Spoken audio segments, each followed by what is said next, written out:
eu queria compartilhar com você hoje, eu estou dizendo tudo isso para você, porque hoje eu quero pregar, se você puder ficar de pé mais um minutinho, por favor, sobre a espinha dorsal da reforma protestante, que foi a justificação pela fé. E o texto da Bíblia Sagrada que mais fala da justificação é Romanos 5. Então, abra sua Bíblia aí em Romanos capítulo 5, a partir do verso 1. Nós vamos ler Romanos 5, só para você que está muito empolgado com esse telão aqui, é só até hoje, viu? Amanhã eles vão tirar.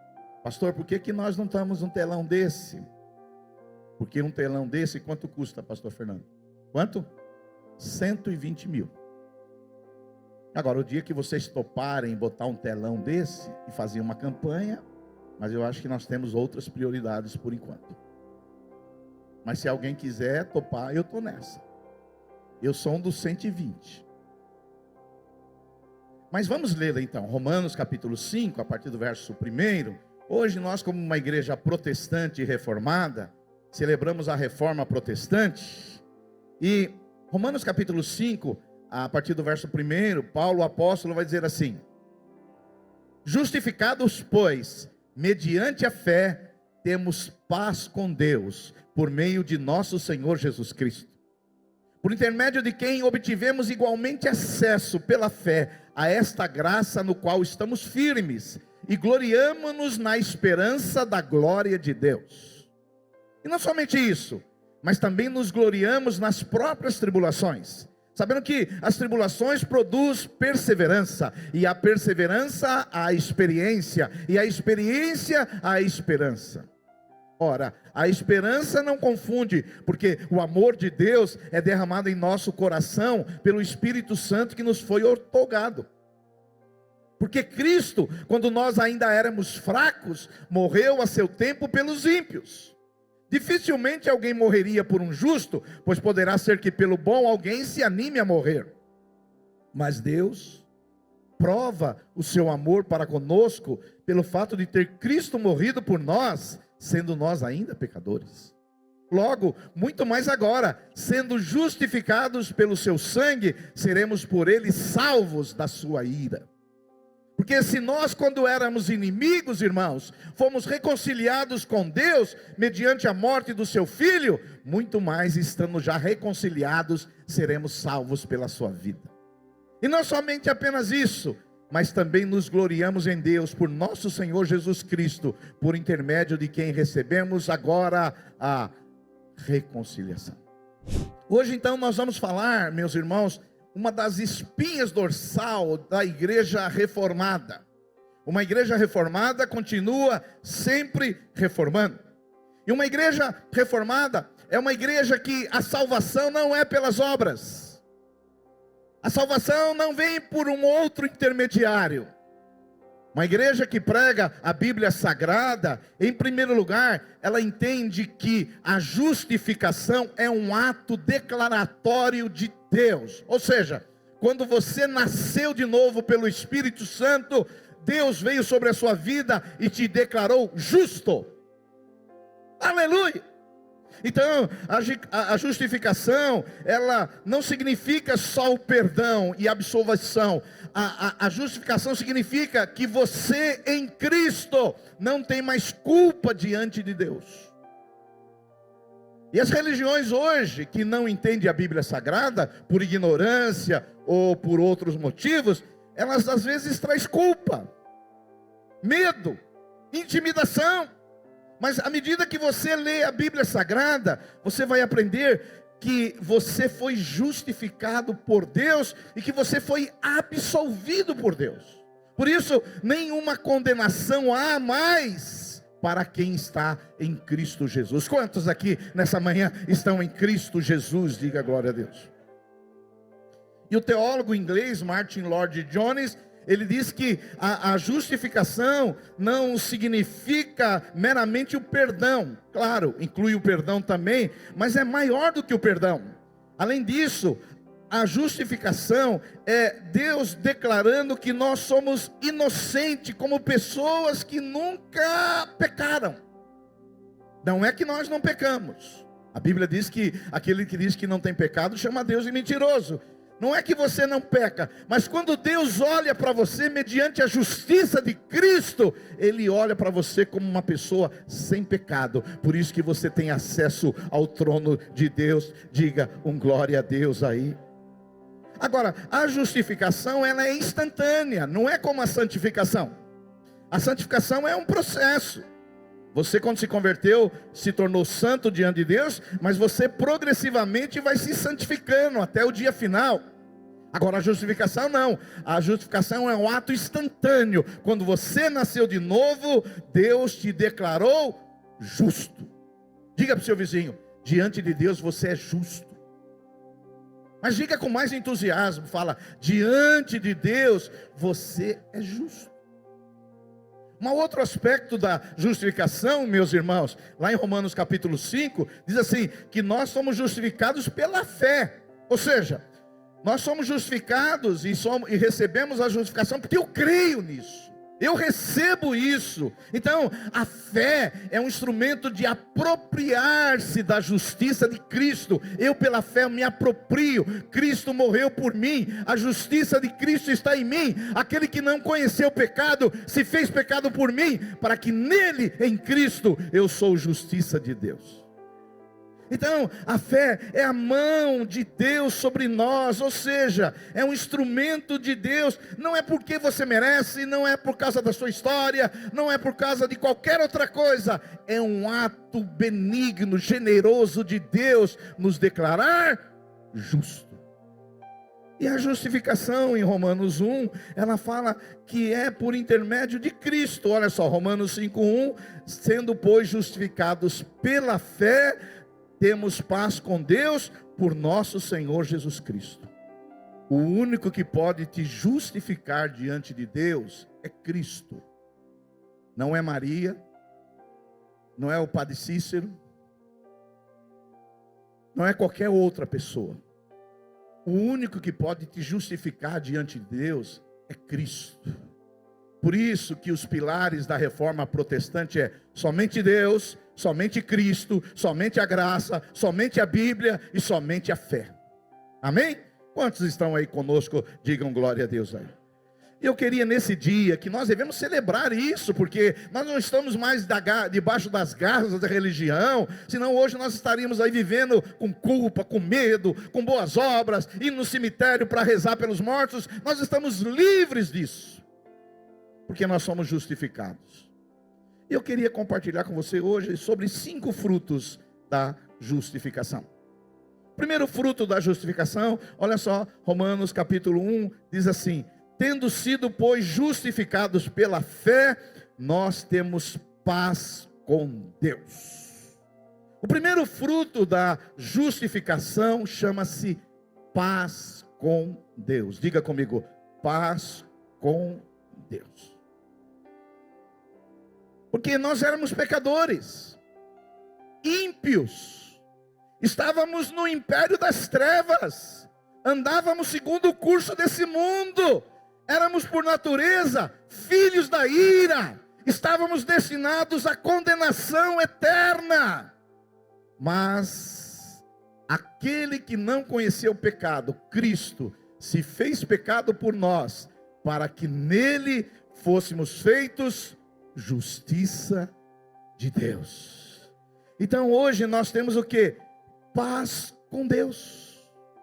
Eu vim dizer para você aqui nessa manhã, pode ser que a sua mulher não esteja em paz com você, pode ser que o seu marido não esteja em paz com você, pode ser que os seus filhos não estejam em paz com você, pode ser que o seu pastor não esteja em paz com você, pode ser que a torcida adversária não esteja em paz com você, não sei, mas eu vim dizer para você nessa manhã, você está em Cristo, você está em paz com Deus. Aleluia. Não é bom saber, Paulo, que nós estamos em paz com Deus?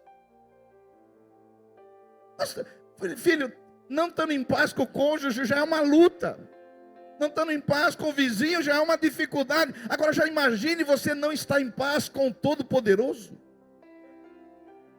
Você está em guerra com Ele, você está em luta com Ele. E tem irmãos ainda que não conhecem a Bíblia e falam assim: eu estou em luta com Deus. você vai ter problema. Eu sempre falo assim: eu estou em paz com Deus. Levanta a sua mão e diga assim: eu estou em paz com Deus. Diga assim: eu não sou filho da ira, eu não estou em desobediência, a minha justiça é Cristo, por isso eu estou o quê? Em paz. Em paz. Pastor, e quando a gente peca? Se você for muçulmano, quando você peca, você vai levar uma sabugada na cabeça. E vai vir uma maldição sobre você. Quando você peca, você continua em paz com Deus. Pastor, você está incentivando o pecado? Não, eu estou incentivando você ter uma relação correta com Deus. Que independe do que eu faço, o que eu deixo de fazer, a minha paz com Ele continua para sempre. Porque foi obra dEle. Diga glória a Deus. As religiões normais se esforçam para reconciliar o homem com Deus. Não sei se você sabe, a palavra religião é uma palavra grega, religare, é religar o homem com Deus. Essa é a força da religião. O homem se esforça através da religião, de ortodoxias, liturgias, rituais. O homem se esforça para chegar com Deus. Mas eu quero dizer para você que a Bíblia não diz isso. A Bíblia diz que Deus que veio até o homem através de Jesus Cristo, e hoje Ele nos deu acesso a ter paz com Ele. Aleluia. Não estou em paz com Deus. Às vezes não estou em paz com os motoqueiros. Às vezes não estou em paz no trânsito. Às vezes não estou em paz lá no jogo, pastor William. Às vezes tem coisas que não estão em paz. Mas certeza que por causa de Cristo e da justificação, nós estamos o quê? Em paz. Não é maravilhoso saber que eu não tenho guerra com Deus? Que por causa da justiça de Cristo eu estou em paz com Deus? E como nós falamos semana passada, quem está em paz com Deus, também está com a paz de Deus. Quem está em paz com Deus, tem a paz de Cristo. A paz de Jesus, a gente está em paz. Quando você olha para a cara de um crente, você vê, olha que paz. Eu vejo a cara de alguns, olha que paz que vocês têm. Que paz. Tinha um corinho que nós cantávamos, Paulo, na década de 70. Oh, que paz Jesus me dá. Paz. E à medida, meu irmão, que você está em paz com Deus e tem a paz de Deus, você vive em paz com os irmãos. Sim ou não?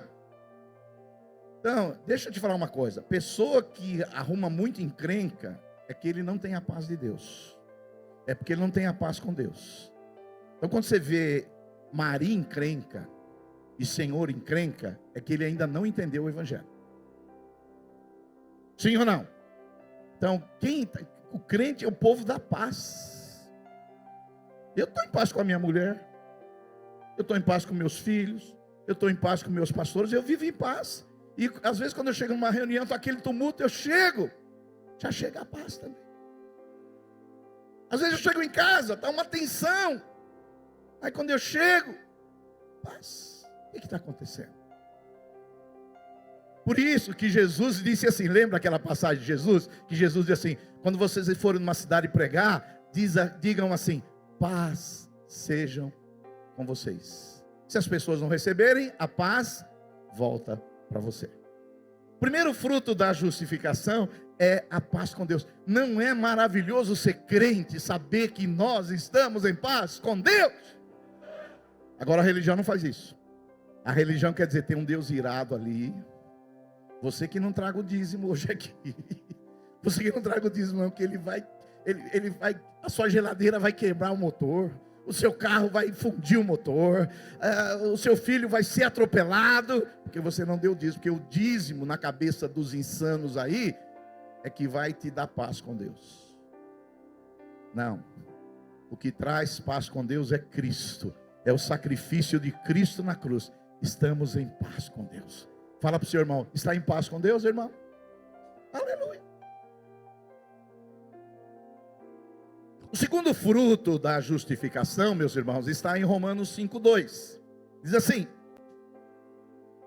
nós temos a paz com Deus, por meio de quem obtivemos acesso pela fé a esta graça, no qual agora estamos firmes e nos gloriamos na esperança da glória de Deus. O segundo fruto da justificação é que você agora tem acesso à graça. Graça, o que é graça? Graça é um dom imerecido. Deus dá para nós o que nós não merecemos. Pastor Alain acabou de falar muito bem aqui, que Deus é um Deus generoso. E nós temos acesso pela graça à sua generosidade. Então, a segunda coisa que acontece quando nós somos justificados, o fruto da justificação, é que agora nós temos esse acesso à realeza.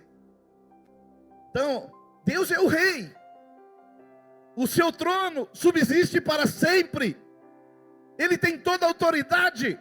Ele é o sustentador de todas as coisas.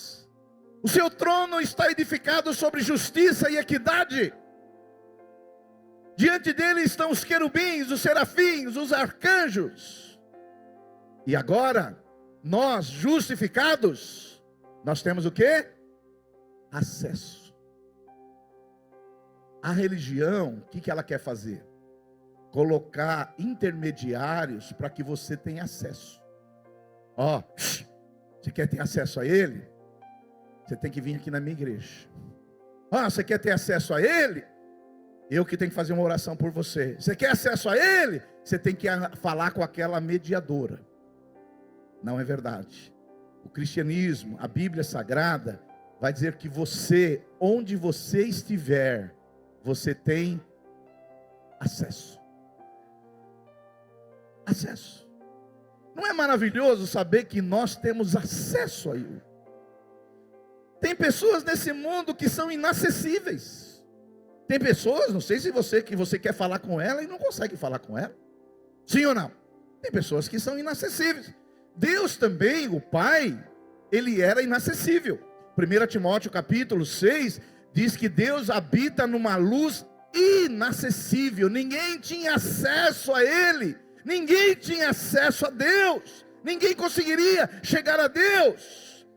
Mas através de Cristo e pela justificação, agora, mediante Cristo e pelo nome de Jesus, nós temos acesso. Eu quero dizer para você nessa manhã, que o trono de Deus está acessível para você. Você pode orar, que você tem acesso. Às vezes acontece aqui na igreja, e vai continuar acontecendo, tem irmãos que vêm pedir oração, e nós estamos aqui para orar uns pelos outros. Tem irmão que fala assim: pastor, ore por mim, porque eu sei que você é mais perto do homem lá em cima. É porque não entendeu a Bíblia. Ele acha que eu tenho mais acesso do que ele. Mas mediante que você nasceu de novo e recebeu a justiça de Cristo, o tanto que eu tenho de acesso, você também tem. Você tem acesso a Deus. Acesso ao trono da graça de Deus.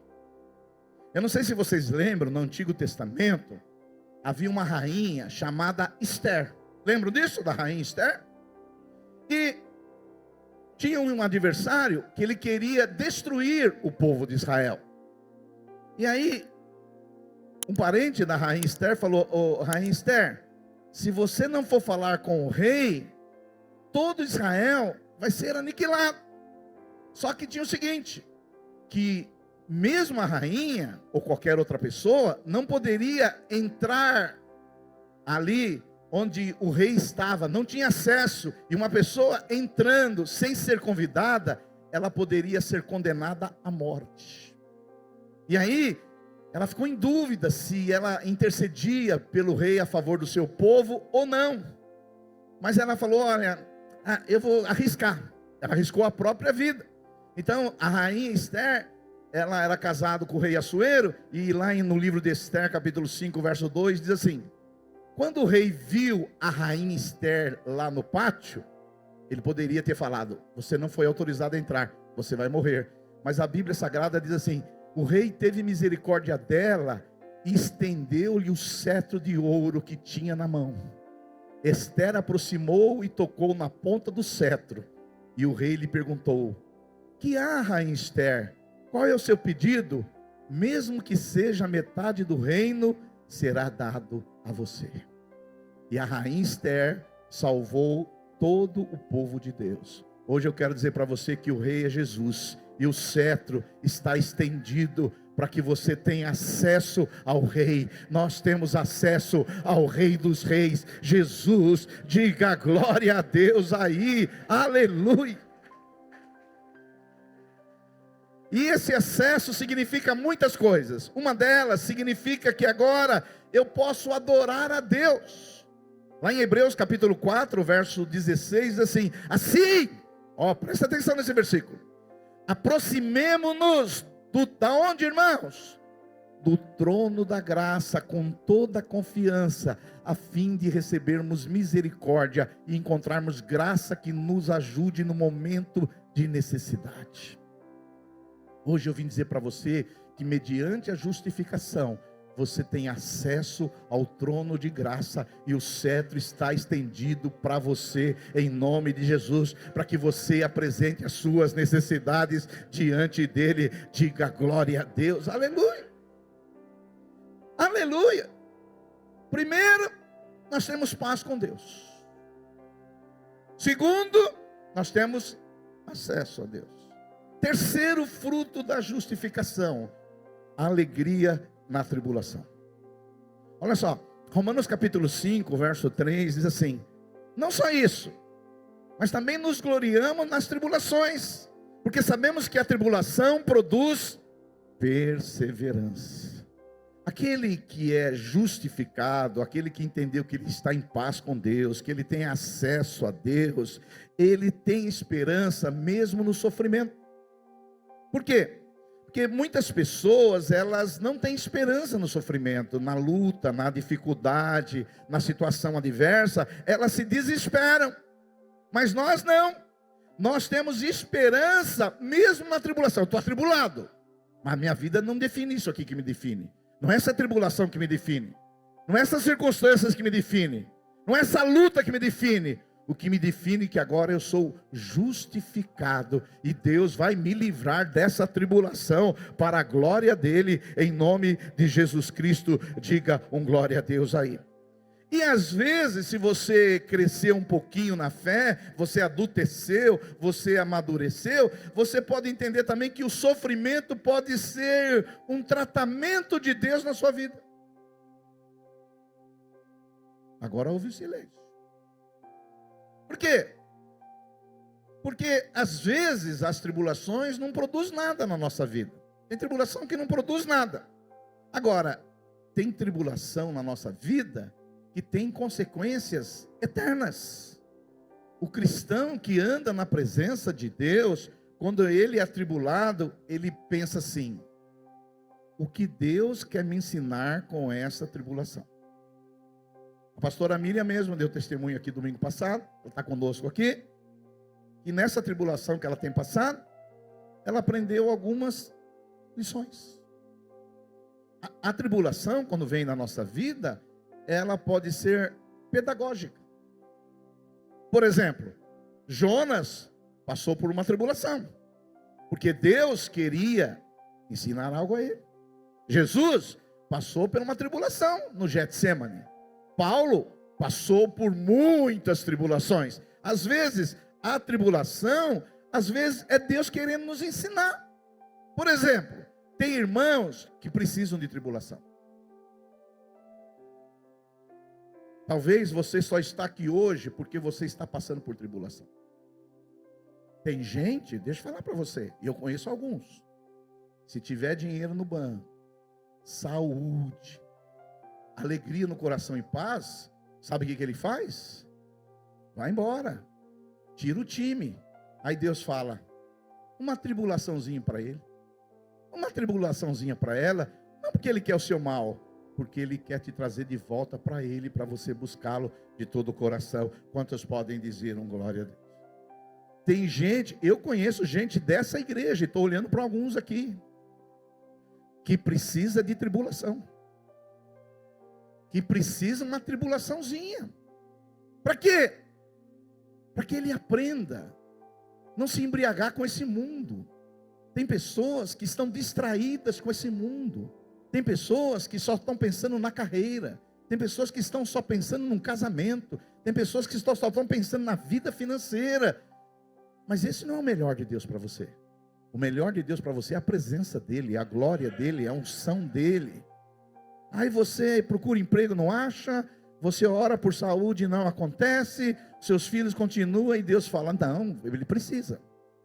Agora, quando você fala, não, eu vou servir a Deus na alegria ou na tristeza, na fartura, na escassez, na doença, enfermidade, aí Ele te poupa de tribulação. Quantos podem dar com glória a Deus aí? Aleluia. Então, as tribulações na vida de um salvo não é para destruí-lo, é para atraí-lo para Deus. As tribulações de um salvo é para trazer ele para a presença de Deus. Quantos de vocês aqui são sinceros em dizer, se são sinceros, que vieram para Jesus porque estavam em tribulação? Eu vou levantar minhas duas mãos. Os que não levantaram a mão são os anjos que estão aqui no nosso meio, os querubins, os serafins. Por isso que nós devemos andar na presença de Deus, amar a presença de Deus, andar debaixo da obediência a Deus, porque isso nos livra de tribulações. Quantos entendem que eu estou falando? Dê um glória a Deus aí. Vamos passar logo dessa parte aqui que vocês estão meio calados. O quarto fruto da tribulação, se o primeiro é paz com Deus, o segundo é acesso a Deus, o terceiro é alegria na tribulação, o quarto fruto da justificação é Romanos 5,5. É o derramamento do amor de Deus em nossos corações. Olha só, Romanos 5,5. E a esperança não nos decepciona, porque Deus derramou o seu amor em nossos corações. Por meio de quem? Do Espírito Santo que Ele mesmo concedeu. Então, a Bíblia, a resposta de Paulo é clara. Que à medida que você nasceu de novo, Deus te declarou justo, você agora tem paz com Deus, você tem acesso a Deus, você foi reconciliado com Deus, tem outro presente que Ele dá para você. Ele vai encher o seu coração de amor de Deus. Esse é um outro fruto da justificação, porque quando você veio para Jesus, eu não sei quanto tempo você veio para Jesus, você era uma pessoa que odiava muita gente. Talvez você tinha uma listinha de 10 que você gostaria que morressem. Talvez você não se dava bem com o seu vizinho, talvez você não dava bem com a sua família, talvez você não se dava bem com os seus amigos, você odiava muita gente. Mas agora que você tem acesso a Deus, você se parece com Jesus. Agora que você realmente tem acesso a Deus e conhece o coração de Deus, e agora o seu amor está inundado com o amor de Deus. Você consegue amar o seu vizinho barulhento. Você consegue amar os motoqueiros que dão fechada no trânsito. Você consegue amar pessoas difíceis. Por quê? Porque mediante a justificação você teve acesso a Deus. E à medida que você teve acesso a Deus, você conheceu o coração de Deus. E o coração de Deus é amor, é ágape. E à medida que você teve acesso ao coração de Deus, Deus derramou o amor ágape dele no seu coração. E agora você consegue amar o próximo. Você ama mais a sua família, você ama mais os seus amigos, e você ama até os seus inimigos. Vamos mais devagar agora então. É que talvez na sua cabeça amar inimigo é você andar do lado dele. Talvez na sua cabeça amar com o inimigo é andar abraçado com ele. Não. Jesus ele não gostava de algumas pessoas. Por exemplo, Jesus não gostava dos fariseus. Quando você vê Jesus e os fariseus na Bíblia, Jesus não gostava. Jesus gostava de Marta, de Maria, de Lázaro. É que nós brasileiros, nós confundimos gostar com amar. Então, por exemplo, a palavra amar no português, ela é muito genérica. Eu amo sorvete, eu amo a minha mulher, eu amo meu cachorro. Não é? Mas na verdade essas coisas, a gente confunde gostar com amar. Gostar, você não tem que gostar do seu inimigo, andar com ele, pagar uma Coca-Cola com ele, levar ele no McDonald's. Com o seu inimigo não. Mas você tem que orar por ele. Você tem que parar de falar mal dele. Você tem que deixar de ir nas redes sociais e usar lá um fake news do Instagram com outra pessoa. Você coloca outra carinha sua, outro nome e fica falando mal do seu inimigo. Você sabia que tem gente que faz isso?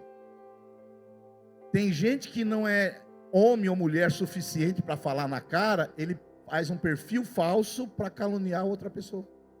Quantos entendem o que eu estou falando? Mas agora não. Agora você não tem mais perfil falso. Agora na sua vida não tem mais fake news. Agora é a sua cara, é olho no olho. Eu me lembro, pastor Evânio, eu vou contar uma coisa que você me contou agora. Pastor Evânio é nosso pastor no Feital, está fazendo um trabalho extraordinário lá. Nossa igreja está crescendo bastante lá, glória a Deus. Ele falou que tinha um menino na igreja dele que na rede social descia o porrete nele. Falava mal dele, caluniava. Porque tem gente que não tem coragem de falar cara a cara. Ele é só na rede social. E o menino falava mal dele. E encontrar defeito em nós vai mesmo. E um dia ele viu o menino lá na Avenida Itaparque, na calçada, e ele estava de carro. Lembra? E quando ele viu o menino, ele desceu do carro e foi atrás do menino.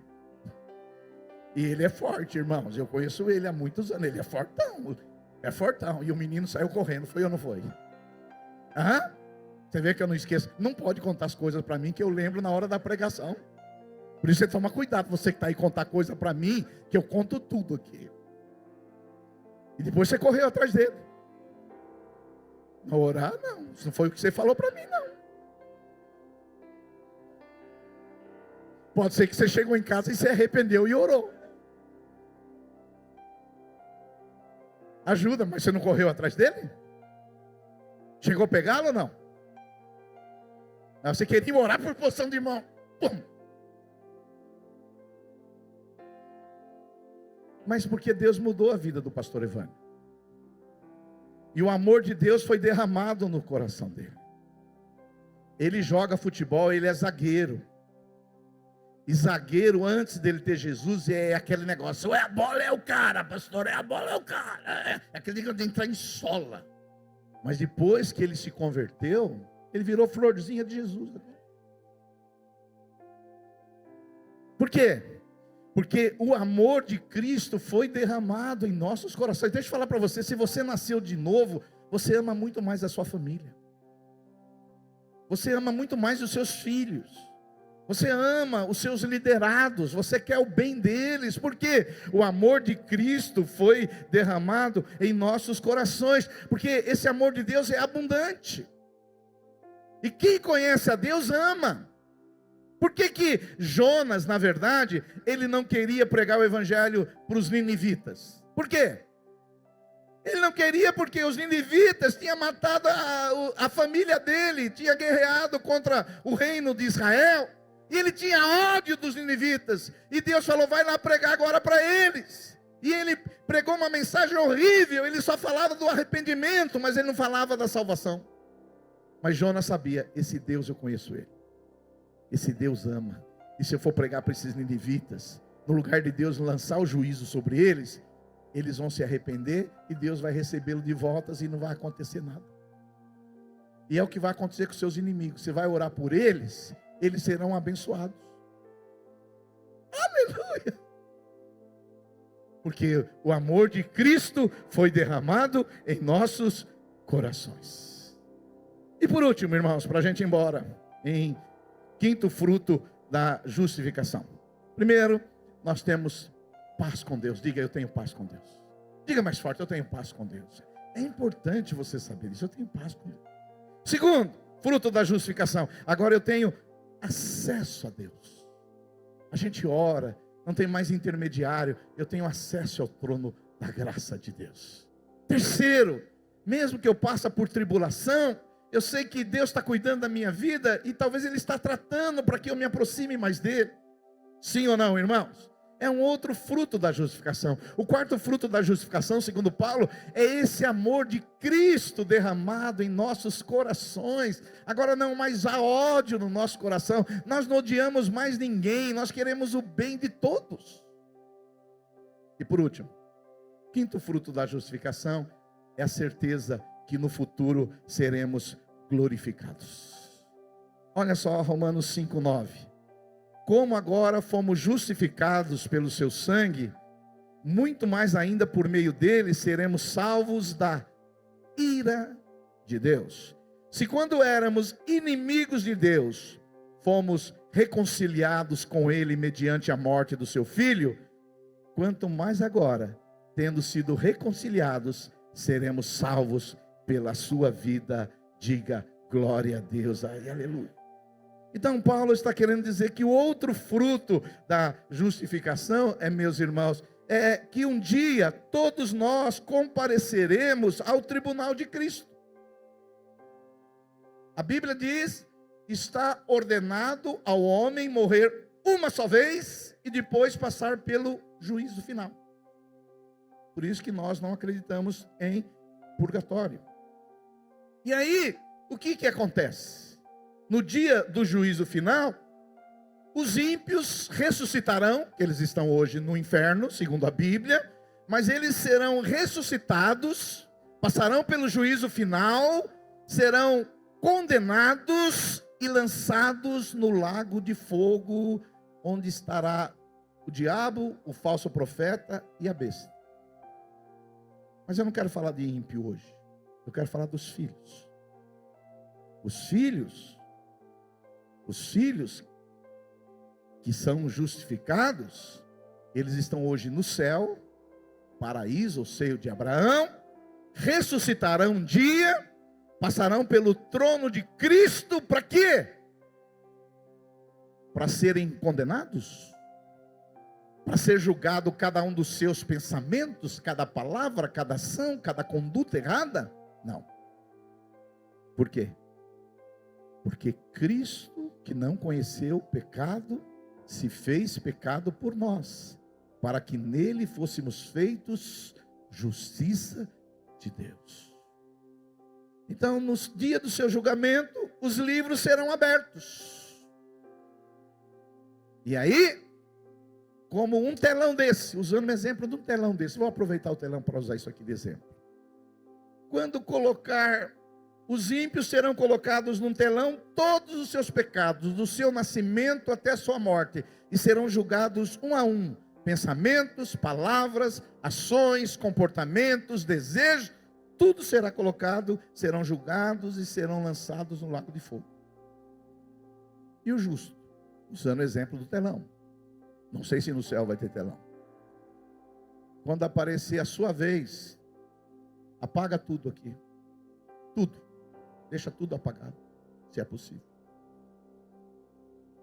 Não é possível? Apaga tudo. Aqui, ó, apaga tudo aqui o telão. Tira tudo que está aqui atrás do telão. Não dá para tirar o versículo? Você vai aparecer lá diante do tribunal de Cristo, para ser julgado. Pensamentos, palavras, ações, desejos, pensamentos. O que vai aparecer? Nada. Cristo está lá na sua frente. Nenhuma condenação há para os que estão em Cristo Jesus. Fica de pé no seu lugar, em nome de Jesus.